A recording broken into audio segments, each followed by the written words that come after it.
Hey there guys, alright, today we are watching a video that showed up on my recommended feed. This is the royal title that no one can remember. No clue what they are talking about. So, we're not gonna yap much at the beginning of this video, we are just going to dive right in. And maybe, curious if it'll be a title maybe that I saw a reference when I was doing my thesis, because I read the description of this video a little bit, and it looks like it has to do with Wales, which Wales is outside of my historical expertise. I am Anglo-Saxon England, not Wales, but we dealt with the Welsh a little bit in that when I was doing my research there and making my argument within my thesis, my bachelor's thesis. But anyways, I don't remember any sort of royal title that ends up not being used anymore. Well, I mean, there was the royal title. I mean, it wasn't really a royal title. It was an Imperium title. Bretwalda, right? But I don't think that's the one they are talking about here. Let's dive in. Enough yapping from me. For now. In this video, I'm going to tell you about one thing. This thing. Because recently... Okay, yeah, never seen that title before. I've come across something very unusual. It's a medieval word, nickname. Some have called it a title. Others, like me, have called it a mess. Yep. Not only because it hasn't been used for centuries, not only because no one can remember what it means, but because we can't even translate it. This is the royal title that no one can remember. This is the untranslatable.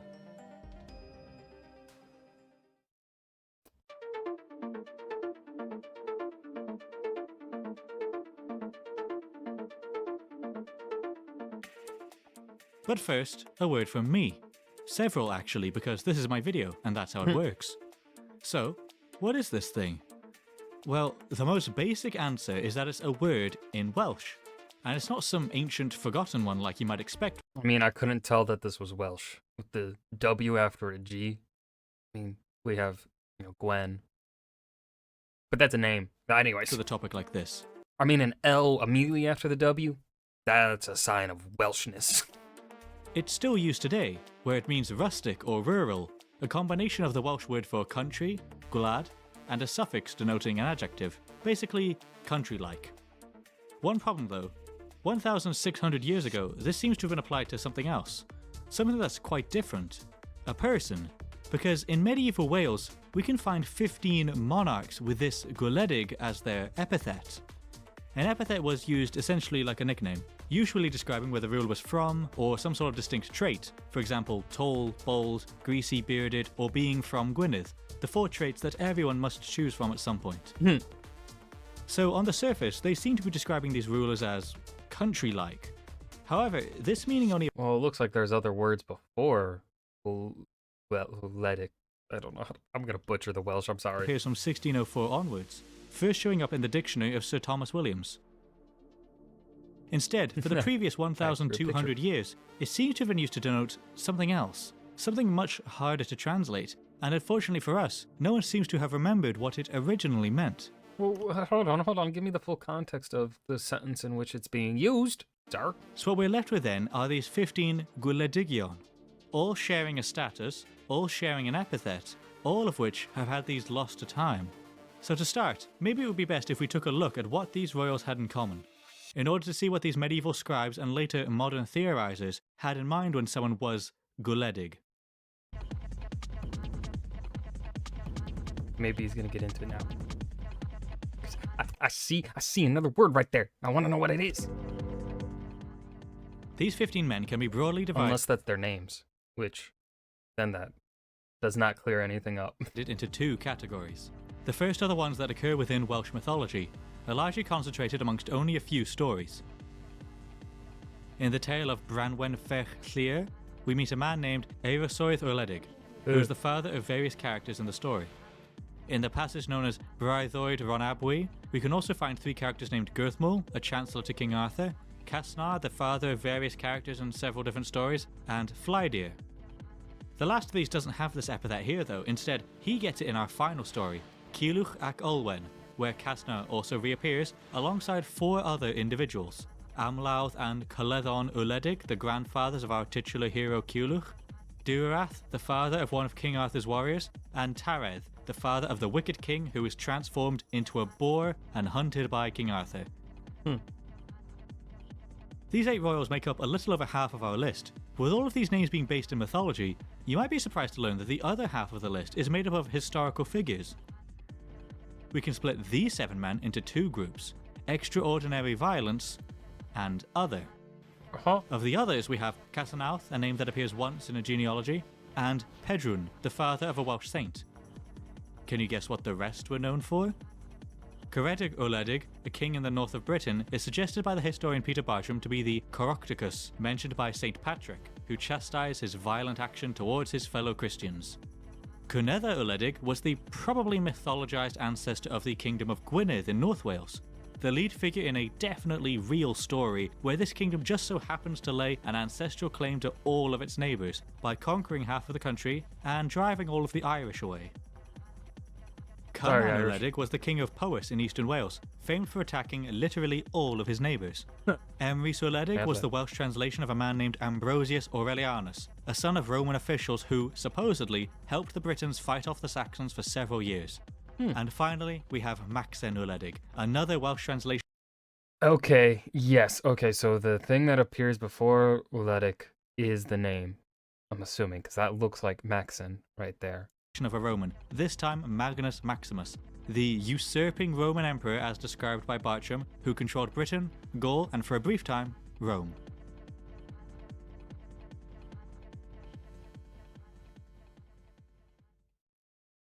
Wow.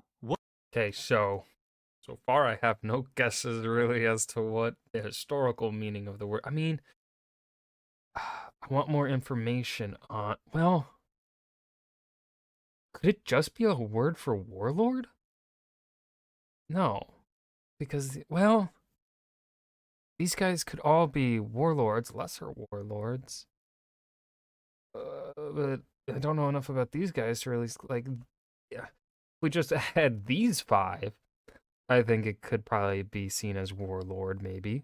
And perhaps the Welsh, kind of like the word for dictator has evolved into a word of negative meaning in terms of modern history, but for Romans, dictator did not have negative connotations to it. Perhaps and then, when we talk about warlord, depending on where we're looking at, it's not necessarily meant to be a negative connotation. It is just, that is their political title, because there is no real, kingdom, right? We have the warring states periods in China in which there are warlords. Not meant to be negative connotation, it is just simply the best word to apply to those figures in that period of time.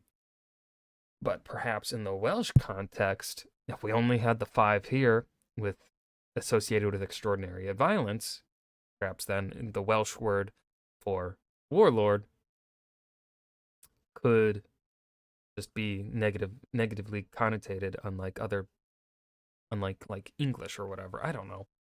I'm just spitballing here. Wasn't that exhausting? 15 people.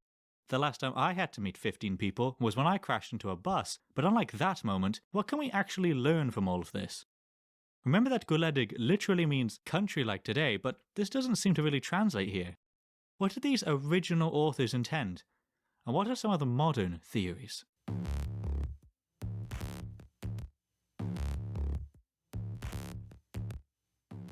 Thanks to this category of extraordinary violence, you might be tempted to think that this was a military title. Emrys fought the Saxons, Cynan fought everybody, Cynedda conquered half of the country, Maxen conquered Rome, and this was the opinion taken by the historian Alistair Moffat, where he suggests that Gwledig would best translate as warlord.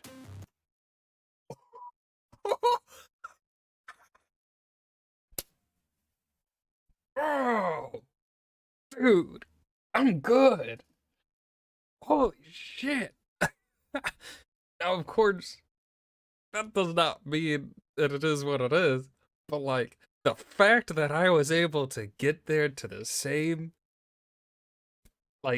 maybe my process of getting there is completely different than this historian's process of getting there, but the fact that I was able to get there as a doctoral historian, I feel pretty good about myself.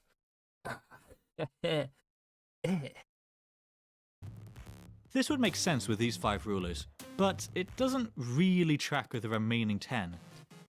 Well, it still could, depending upon, right? I need more information on the 2 that were placed under the other, and then the mythological figures, because again, warlord doesn't.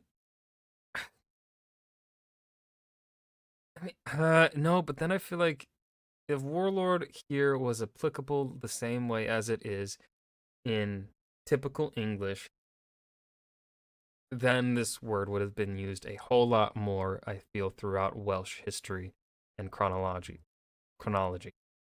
So that's really the best argument against warlord, right? If this word meant warlord, I think it would be seen a lot more, because of, well, it is applying to more than just these 5 people, right? But again, as I said, if it applied to just these 5 people, it could just be a negative connotation of the word warlord. None of these other historical figures seem to have a reputation for warmongering, at least not one that survived, and the characters in the stories don't follow this either. Sure, Casnar Urledig is a famous warrior, but the others are just chancellors, court members, or the parents of the characters in the story. Can these be called warlords?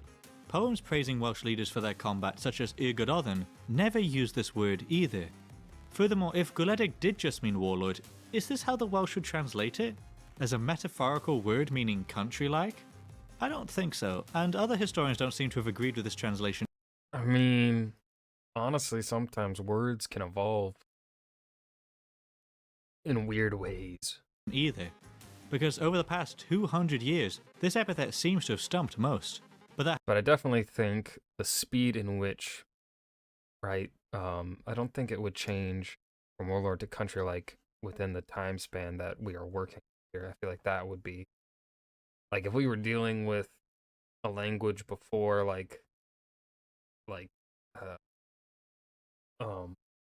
before Welsh or whatever, right? Then, then this, going from this to this could make more sense. Within like a couple hundred years or something, no. that hasn't stopped others from putting forward their own theories.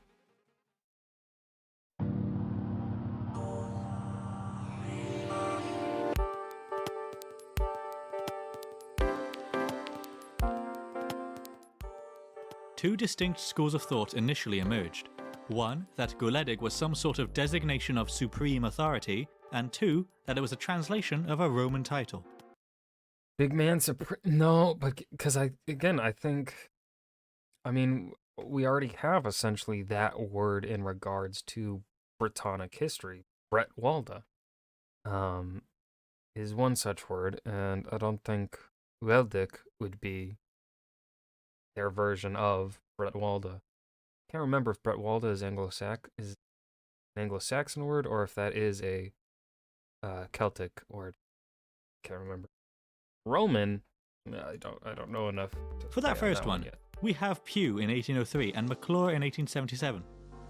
Ooh, okay, so those are old beliefs, so probably not likely, no longer like widely accepted in the field. The first claimed that it was an epithet given to the Lloegrian princes as a mark of supreme authority. Lloegrian here means English, which is an interesting adjective to apply to 13 individuals from Wales, 1 from Scotland, and a Roman emperor. McClure, meanwhile, just said Gwledig went supreme. Simple. Okay. That, I mean, again, that would apply to the 5 super violent ones, but it doesn't seem to apply to the 2 that are placed under the other, because he hasn't said anything about the others being, having immense authority outside of their lands. Unless I forgot that he did say that. But then, I mean, whence supreme can still apply to chancellors, though. And that one's definitely more plausible than I think the Lloegrian princes one. Through 1911 also believed that it just meant ruler. And finally, we have a claim in... But if it was as simple as ruler, though, I feel like that's a word we would see it much more often in historical documentation. 1943 that there was a Welsh title similar to the English Bretwalda. Oh my god.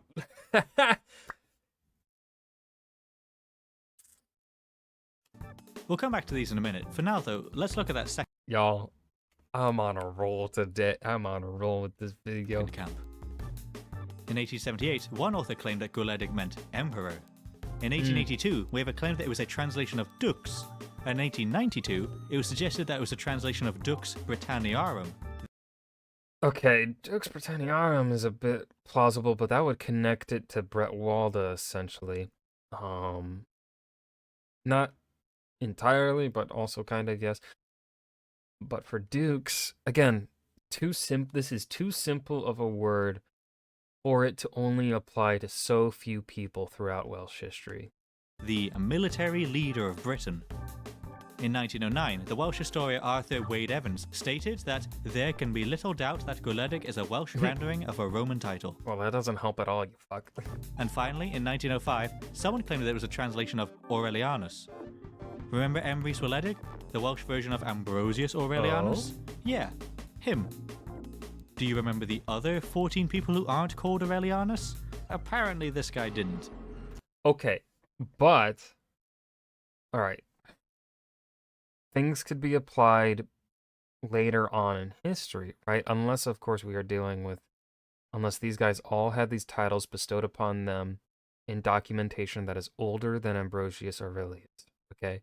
And if Ambrosius Aurelius, where this dude has Gwledig first, he's the first one, and carbon date the historical documents, he is the first one that we know that has the title, then it is entirely possible that it could mean Aurelianus, similar to how Rome would use the word, Caesar and Augustus, right? I could see that. That is plausible, but again, it hinges on the fact that Ambrosius Aurelius has to be the one with the oldest usage, the first usage of Gwledig. I feel like I keep saying it a different way every time.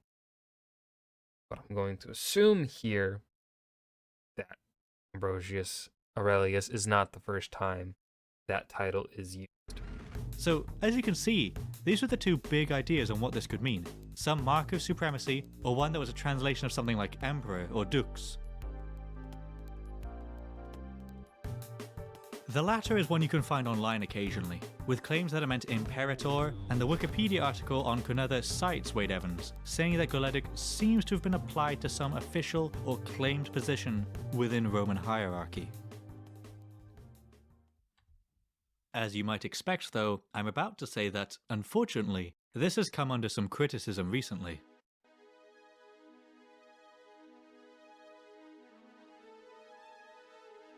The historian Owen MacNeill made the excellent point that, despite all of these claims of a Roman translation, the Welsh never really did that. Yeah. Gravestones of early Welsh monarchs bear Latin titles like Protectoris and Rex, and all the way in the 12th century, King Owain of Gwynedd gave himself the Roman title of Princeps. And while yes, eventually there were Welsh words for these, the early rulers don't seem to have translated these Latin titles. In short, if they wanted to claim a position in the Roman hierarchy, they seemed to just use Latin. The historian Rachel Bromwich also makes the excellent point that Gwledig could hardly translate to something as broad as emperor, because Magnus Maximus is the only Roman emperor to be given this epithet. MacNeill. But again, and the reason why I say if they are the first ones to have the title applied to them and then other people take on that title, that is largely people, that can be seen as people aspiring to that title, claiming the title in hopes of, in the vein of legitimacy. But then again, right, if it means emperor, that that cannot work. Like, it can work for the historical figures as them trying to claim themselves and have the legitimacy of an emperor, right? But that then does not work for the mythological characters that the word is applied to. Disagrees with Wade Evans' certainty, and criticizes another historian for his unusual laxity in translating this epithet. Very savage. Oh, and one more thing. He published this 100 years ago. This isn't a new criticism at all, despite the fact that it's still here. The idea that it was some supreme title can also be criticised. There's a fundamental flaw with this concept. It's true that it's been applied to several rulers who seem to have had some higher authority, but we also need to look at who it hasn't been applied to. And Bromwich points out two figures who are very notable for having this supreme power, Maelgwn and Vortigern, both of which were never given this epithet. Vortigern was the supposed tyrant of all Britain, and according to a contemporary, the monk Gildas, Maelgwn was one of the most powerful people on the entire island, and according to the historian Enheim, he was likely the most powerful Welsh or Brythonic ruler. Why wouldn't Gwledig, a Welsh epithet, be applied to either of these men if it was supposed to Good argument, good argument. Oh, I love it. denote supreme authority? Maelgwn was also very violent, so we have yet another warlord that this epithet wasn't given to. Not to mention the And there it goes. It disrupts the warlord theory by that point. In theory. famous warlord Arthur, who is also never called Gwledig. Instead, his earliest text gives it to Ambrosius Aurelianus. Oh, the thing I said earlier, if Aurelianus was the first one. So, as I told you at the start, this And the searching for taking on the title of Aurelian can be like Augustus or Caesar. What Augustus and what the words Augustus and Caesar came to really mean over time, right?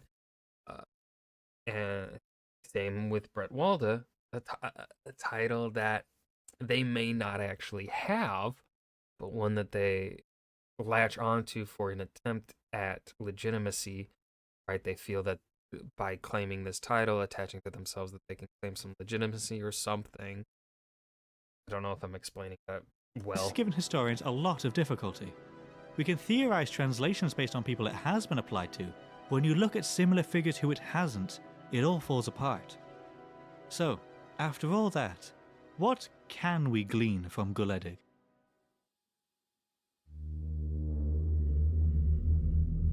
Unless, of course, in the document they call him Aurelian, unless they call him like Aurelian Gwledig, which would just be Aurelian, right? So that would be a problem, but I don't think they do it. They probably call him Emrys Gwledig, right? And so that, again, my theory so far, me agreeing with the Aurelian thing, I think is plausible so far. Perhaps the most plausible now with the information currently at hand.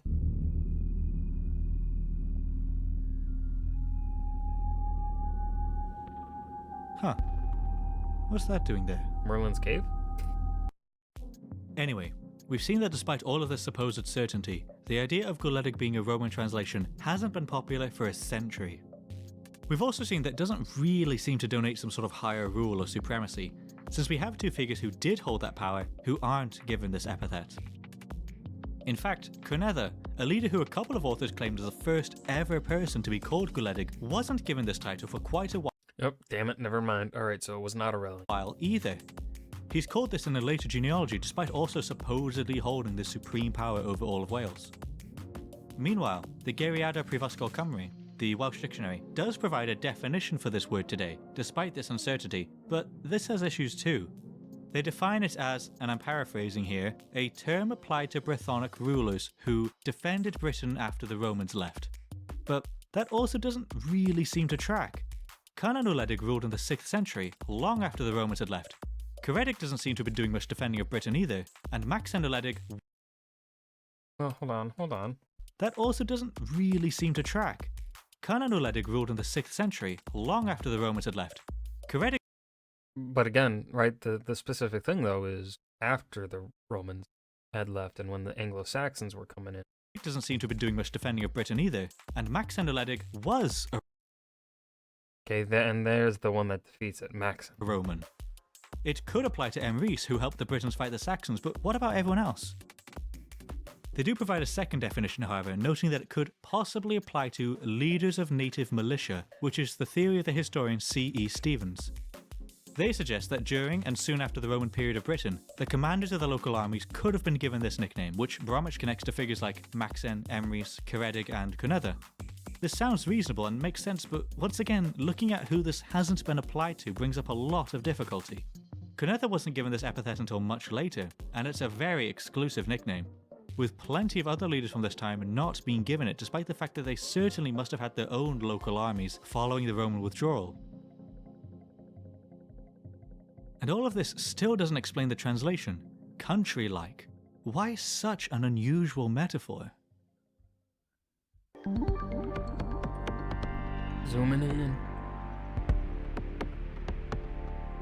Oh, trippy. Oh, I got it. All of this has so far also ignored all of the literary figures that this has been applied to, none of which seem to fit any of these theories. The story of Ciulach ac Olwen has the greatest concentration of Gwledigion in any tale, with 6 out of the 8 fictionalized men with this nickname being found here. And it's quite an interesting aspect because it seems to be implied to be very old. The titular character isn't called Gwledig, but both of his grandfathers are. Several other men aren't called Gwledig except for one, but several of their fathers are, once again associating this name with the previous generations. Oh, my head hurts. None of them Trying to seem to parse fit this. into Roman titles or being supreme rulers. All it seems to denote here is a vague sense of importance and of the past. So once again, we're stuck. Wait, is it possible that it's a title applied, well, like, is this a title being only applied, like, long after these people have died?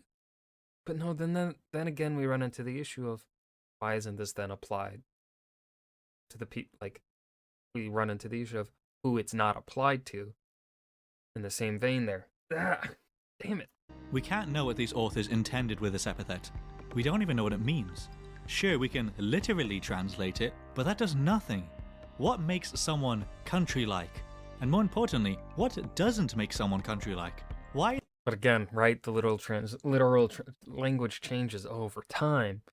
And so, again, I mean, it can be helpful in that we have the literal translation. Sometimes we can then, through context clues, piece together what then that could have meant for them at the time, right? There could have been a different emotion attached to the word, right? Like I said earlier, dictator. Very different emotional attachment in the modern day than it did in the Roman or even ancient Greek times. And I think we are still dealing with something like that here. I mean, most of the time when it comes to epithets, that is exactly what we are dealing with, right? We apply a different emotion to it. But again, because of our modern translation, meaning country-like, that's a very hard thing to really piece together as to what the hell could the emotion attached to that be? Or really, what does country-like even mean in the modern sense? Why is this epithet simultaneously quite popular, yet so exclusive? Because, I mean, if you talk to someone out in the country and you ask them what they think country-like means, you're going to probably get a whole hell of a lot different answer than, say, someone from a city, right? Just like how you ask someone in the modern day what country-like means, you're probably going to get a completely different answer than someone that lived like 600 years ago. Well, the very last theory I'd like to look at by the historian T. Charles Edwards can provide us a clue as to why this translation is so unusual, although ultimately solving this mystery will prove much more difficult. Charles Edwards points out that Gwlad, the first element in Gwledig, has a related word in Irish, fla, which according to him can mean both a lordship and a lord, a ruler and the land he rules. He suggests that perhaps in Old Welsh this was true for the word Gwlad as well, that it didn't just mean country, but it could also refer to a ruler, a metaphor that seems to have been used at least once by the Old Welsh poet Taliesin. In this case, Gwledig's direct translation becomes a lot more ascertainable. Rather than country-like, it could be ruler-like. And while this can provide a much more sensible direct translation, demonstrating its proper meaning in English, or even figuring it out in the first place, is still out of reach, as has been the case with literally every theory we've seen. Anyone can point to traits that connect these rulers, but no one seems to be able to contend with what doesn't make someone ruler-like. Why don't similar rulers also receive this epithet? Exactly.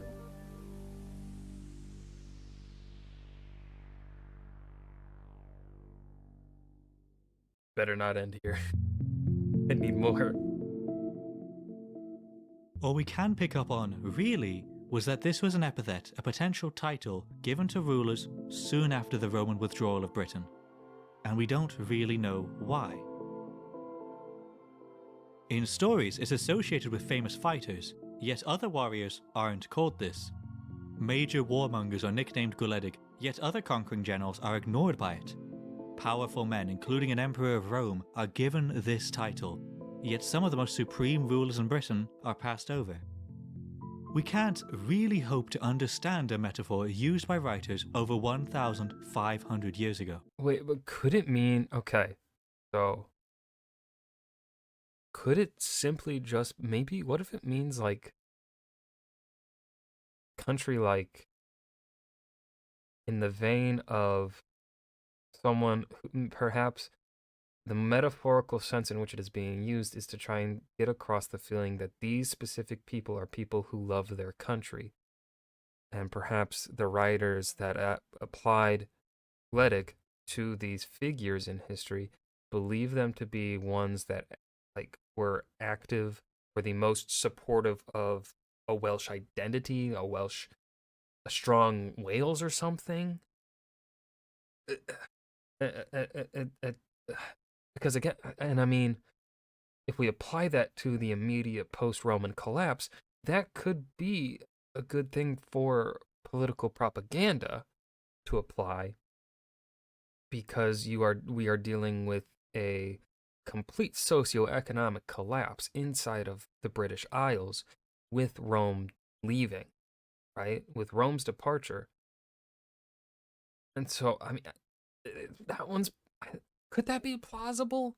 I don't, again, this is, right, Welsh history, not my forte, and neither is linguistics. I've picked up some things on linguistics through just like, as like a contextual thing in understanding the histories that I study, but like, you know, it's still not my forte here. But like, I don't know. I could see it being used. I think it's most definitely, at least the way it seems to be talked about and who it is applied to, I definitely think it is a propaganda term, similar perhaps in the vein of I don't really know any good examples off the top of my head here, but like I think it could apply to just, but again, it brings up the question of the people it wasn't then applied to, right?